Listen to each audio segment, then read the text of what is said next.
Bismillahirrahmanirrahim. Assalamu alaikum. Good morning to all dear students. How are you students? We hope you all are fine and your study is going excellent. Today we are going to start the chapter number 3 of functional biology. The name of the chapter is coordination and control. Coordination and control is very easy chapter because relatively हमें तमाम तर activities plant की different responses हमें देखने को मिल जाते हैं. Plant की काफी सारे रिस्पॉन्सेज को हम ऑब्जर्व कर रहे होते हैं, तो इसलिए इस चैप्टर को समझना बिल्कुल भी डिफिकल्ट नहीं है. बहुत इजी चैप्टर है ये. इस चैप्टर में हमें प्लांट के डिफरेंट पार्ट्स की कोऑर्डिनेशन और प्लांट के कंट्रोल मैकेनिज्म, प्लांट के रिस्पॉन्सेस बहुत अच्छे से समझ में आ जाएंगे. ठीक है. It's mean that we have to study about the different coordination system, hormonal system और प्लांट का डिफेंस सिस्टम को स्टडी करेंगे. In the last lecture, we will study about the control mechanism of the plant, जिसमें हमने study किया था कि plant को डिफरेंट टाइप्स के स्ट्रेसेस फेस होते हैं. प्लांट वो डिफरेंट स्ट्रेसेस को फेस करते हुए अपने सर्वाइवल में, अपनी हैबिटेट में, अपने एनवायरनमेंट में अपने लिए अपनी एक्टिविटीज को कंटिन्यू करता है और उन स्ट्रेसेस को फेस करता है. प्लांट जब अपनी हैबिटेट में रहते हुए अपने स्ट्रेस को फेस करता है तो कुछ डिफरेंट तरह की एडोप्टेशंस और डिफरेंट तरह के रिस्पॉन्सेस वो शो करता है. प्लांट को 6 डिफरेंट काइंड्स के स्ट्रेसेस फेस होते हैं. पहला था shortage of water. Shortage of water को ओवरकम करने के लिए प्लांट डीप रूट सिस्टम बनाता है. प्लांट ट्रांसपिरेशन रेट को डिक्रीज कर देता है. प्लांट लीफ साइज को रिड्यूस कर देता है. प्लांट थिक क्यूटिकल फॉर्म करता है और प्लांट स्पाइन्स एंड थोन्स बना देता है. सेकेंड स्ट्रेस था प्लांट को लेस ऑक्सीजन सप्लाई. वो प्लांट जो कि समुद्र के किनारे रहते हैं या मार्शी कंडीशन में रहते हैं उनको लेस ऑक्सीजन सप्लाई होती है, जिसकी वजह से वो एरियल टाइप की रूट्स ग्रो करते हैं. एरियल रूट्स जो कि हवा में इवॉल्व होती हैं, हवा में नजर आती हैं और जिसकी में रेस्पिरेशन का प्रोसेस परफॉर्म होता है. उन रूट्स को हम रेस्पिरेटरी रूट्स भी कहते हैं.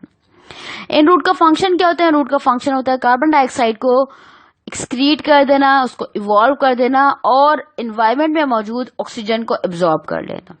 तो इस तरह से प्लांट को जो स्ट्रेस है वो लेस ऑफ ऑक्सीजन सप्लाई का है, तो प्लांट उसको ओवरकम करता है by producing the respiratory roots और द एयर ट्यूब्स और द एरियल रूट्स, ये प्लांट प्रोड्यूस करते हैं. थर्ड स्ट्रेस था सॉल्ट स्ट्रेस था प्लांट को. वो प्लांट जो कि कोस्टल एरिया के करीब रहते हैं, समंदर के करीब रहते हैं, साहिल के किनारे रहते हैं, वो प्लांट सॉल्टी और मार्शी कंडीशन में ग्रो करते हैं. तो सॉल्टी मार्शी कंडीशन में प्लांट को सॉल्ट कंसंट्रेशन का स्ट्रेस फेस करना पड़ता है और इसको ओवरकम करने के लिए प्लांट्स में लीफ में मौजूद होते हैं सॉल्ट ग्लैंड जो कि सॉल्ट कंसंट्रेशन को डिक्रीज कर देते हैं. फोर्थ स्ट्रेस था heat stress. Heat stress plant किस तरीके से कम करते हैं? जब हाई टेम्परेचर होता है मोर देन 40 डिग्री सेंटीग्रेड तो प्लांट रेट ऑफ ट्रांसपिरेशन को इंक्रीज कर देते हैं ताकि बॉडी में कूलिंग इफेक्ट हो जाए. Second, plant rate of transpiration को इंक्रीज करने के साथ साथ अपनी बॉडी में एक डिफरेंट तरह का केमिकल प्रोड्यूस करते हैं, that is called the HSP. क्या कहलाती है? हीट शॉक प्रोटीन, जो कि हीट टॉलरेंस का काम करती है और हीट स्ट्रेस को ओवरकम करती है.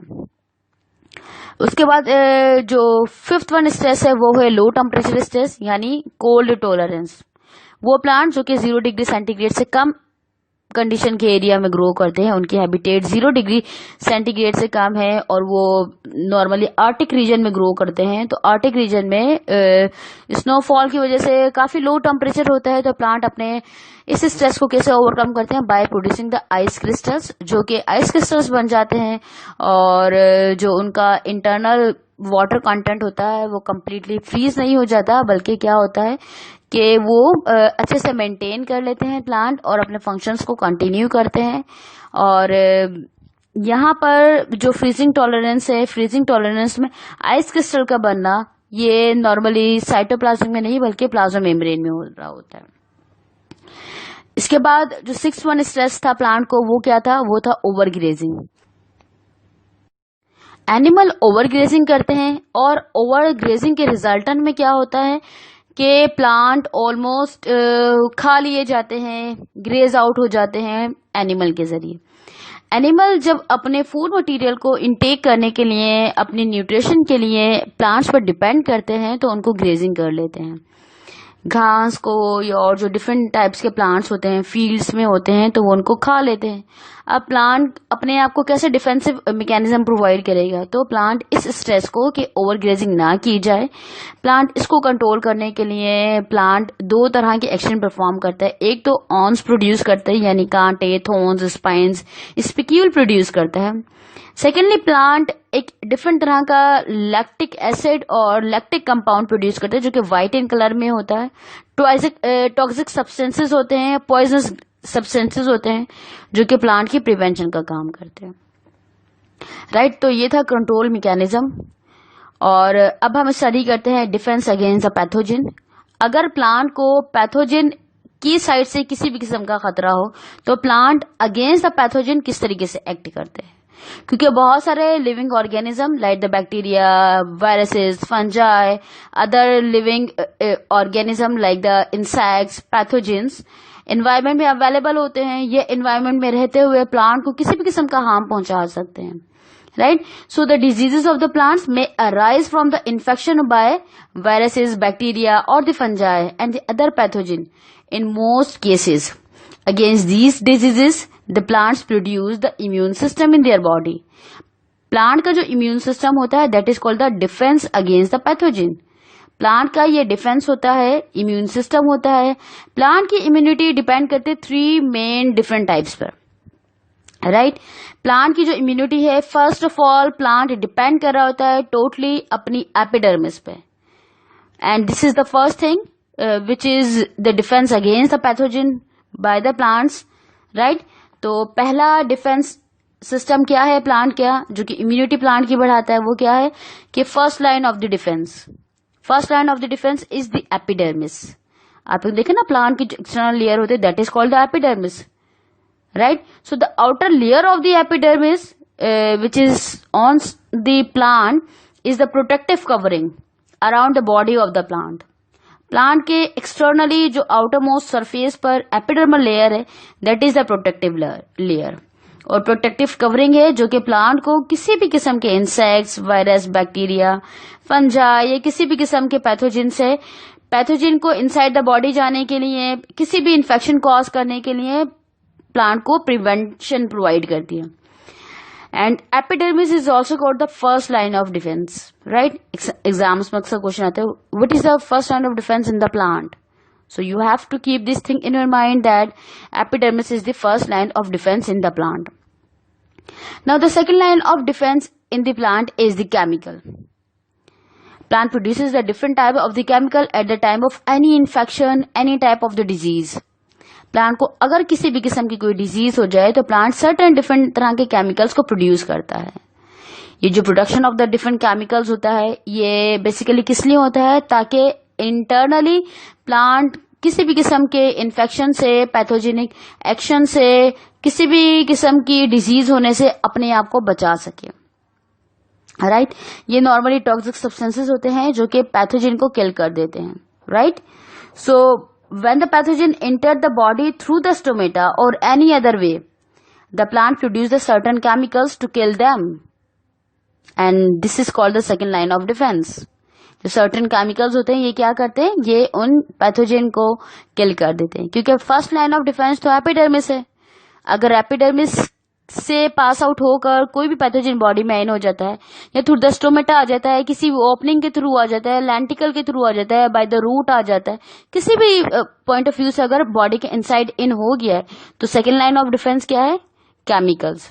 तो केमिकल का एक्शन क्या होगा? प्लांट को इम्यूनिटी प्रोवाइड करेगा और प्लांट का ये डिफेंस सिस्टम है। थर्ड होता है कि अगर प्लांट को किसी भी किस्म का इन्फेक्शन कॉज हो जाए तो प्लांट में ऑटोमेटिकली अल्लाह सुब्हानहू तआला ने ये क्वालिटी रखी है कि प्लांट की बॉडी में एक डिफरेंट तरह की एंटीबायोटिक प्रोड्यूस होती है। राइट, तो वो क्या काम करती है? वो उस इन्फेक्शन को खत्म कर देती है और बॉडी को हील करती है। Right, so the name of this chemical which act as an antibiotic in the plant body is phytoalexins. ठीक है, So the students, you have to keep this thing in your mind that defense against the pathogen is very simple in the plant. Plant के पास defence के लिए पहले होती है epidermis, second होती है केमिकल्स और थर्ड होती है certain chemicals which act as a antibiotic, right. और जो एंटीबायोटिक केमिकल है that is called phytoalexins. Phytoalexins certain chemicals होते हैं जो कि एंटीबायोटिक के तौर पर एक्ट करते हैं और इफेक्टिव होते हैं to all the micro organisms, right. So what is the phytoalexins? Phytoalexins वो एंटीबायोटिक्स होती हैं जो कि प्लांट की बॉडी में प्रोड्यूस होती हैं which is effective to all the micro organisms, जो ऑल द माइक्रो ऑर्गेनिज्म के अगेंस्ट काम कर सकती हैं और प्लांट को डिफेंस प्रोवाइड कर सकती हैं, राइट स्टूडेंट्स। अच्छा, उसके बाद हमारे पास जो एक इम्पॉर्टेंट टॉपिक है that is called the biological clock. आप सब लोगों को पता है कि बायोलॉजिकल क्लॉक क्या होती है। बायोलॉजिकल क्लॉक प्लांट में डिफरेंट बिहेवियर शोज होते हैं, ठीक है, जो डिफरेंट बिहेवियर प्लांट शो करता है। फॉर एग्जांपल मॉर्निंग में बर्ड का ब्लॉसमिंग ऑफ द फ्लावर हो जाना, छोटी सी कली से पूरे फ्लावर का खिल जाना, फल प्रोड्यूस करना, फ्लावर से फल का प्रोड्यूस हो जाना, स्मेल प्रोड्यूस करना। तो ये क्या है? डिफरेंट बिहेवियर्स हैं प्लांट के। प्लांट ने डिफरेंट बिहेवियर शो करने हैं। अभी जो डिफरेंट बिहेवियर प्लांट शो करता है, ये जो डिफरेंट बिहेवियर है ये डिफरेंट एक्टिविटीज को रेगुलेट करते हैं और एक टाइम पर ये एक्टिविटीज रिपीट होती हैं, राइट। जैसे प्लांट के जो फूल हैं वो सुबह में खिलेंगे, तो अब सेकेंड डे क्या होगा? सेम टाइमिंग पर सुबह के टाइमिंग में आफ्टर दी फजर। और नॉर्मली क्या होता है कि इन दी जब जैसे ही सनराइजेस होता है उसी टाइम प्लांट की ब्लॉसमिंग ऑफ द फ्लावर हो जाती है और ब्लॉसमिंग ऑफ द फ्लावर के साथ ही प्लांट के बायोलॉजिकल रिदम स्टार्ट हो जाती है। बायोलॉजिकल रिदम क्या होती है? वो बिहेवियर्स होती हैं, वो एक्टिविटीज होती हैं जो कि रेगुलर इंटरवल के बाद रिपीट होती हैं, राइट। प्लांट की डेली बेसिस पर सुबह के टाइमिंग में ब्लॉसमिंग ऑफ द फ्लावर हो जाना, ठीक है, ये क्या है? ये एक रेगुलर एक्टिविटी है। फिर ऐसे ही प्लांट का during the day time sunlight की मौजूदगी में ट्रांसपायरेशन का प्रोसेस करना, स्टोमेटा की ओपनिंग हो जाना, ठीक है, पॉलिनेशन का प्रोसेस हो जाना और फोटोसिंथेसिस का प्रोसेस हो जाना, ये क्या है? Plant during the day time perform कर रहा होता है। तो ये क्या होता है? ये एक पर्टिकुलर लिमिट से ये रिपीट हो रही होती है, ठीक है। जैसे फॉर एग्जांपल अगर मैं कहूँ कि एप्पल ट्री या मैंगो ट्री, तो क्या होता है? ये साल में एक दफा फल देता है, फिर साल के एक साल बाद फिर ये प्लांट फल प्रोड्यूस करेगा, फिर एक साल के बाद फिर प्लांट फल प्रोड्यूस करेगा। तो ये क्या है? एक कंप्लीट एक्टिविटी है जो कि हर साल रिपीट हो रही है।